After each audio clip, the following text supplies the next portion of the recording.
Bolanle Rahim, a young pregnant woman, was returning from a church service on Christmas Sunday in Lagos when she was shot by a police officer later identified as Drambi Vandi. Her death has both horrified and outraged many. It comes 2 years after young Nigerians took to the streets of major cities in the country. Justice! Justice! And for a month, protested years of harassment, brutality, and killings by the now disbanded Special Anti-Robbery Squad SARS.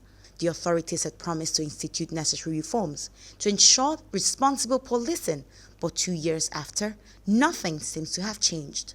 Records by Global Rights and International Human Rights Organization says Nigeria recorded over 64 cases of extrajudicial killings in 2021, despite the NSA's protest the previous year.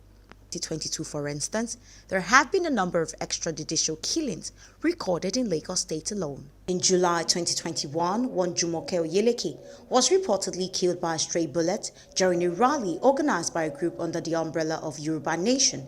And on the 7th of December 2022, another victim, Gafar Buraimo, fell to the bullet of another trigger-happy police officer in Lagos. The tragic death of Lagos lawyer Bolanle Rahim, who was shot on the 25th of December, has now sparked renewed national attention to the nightmare experienced daily by citizens across the country. Civil rights lawyer Deshino Ogunlana represented dozens of victims of police brutality and relatives of those who were killed at the Judicial Panel of Inquiry on Human Rights Abuses set up by the Lagos State government in the aftermath of the Lekki crisis.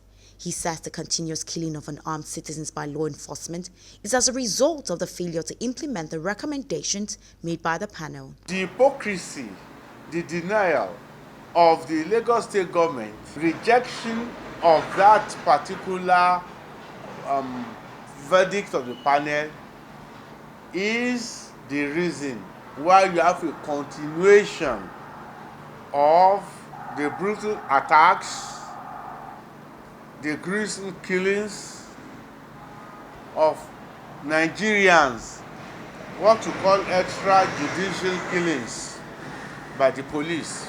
It is not peculiar to Lagos State. The Federal Investigative Panel of Inquiry in Abuja, sitting at the National Human Rights Commission, had also recommended the dismissal and prosecution of 72 police officers found guilty of gross rights abuses. Months after the report was submitted, the Office of the Attorney General of the Federation, Inspector General of Police, and the Police Service Commission and other responsible government officials and agencies are yet to comply with the recommendation.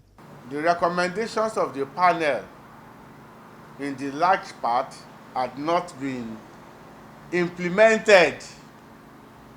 Part of the recommendation was that the DPO of Ajah police station should be removed and sanctioned. Activists say the lack of accountability has reinforced the culture of impunity by state actors against citizens. Police have not been accountable, let's face it. And we need to start. With this incident, we need to start. There's need for a lot of training and retraining of the lower level of the policemen.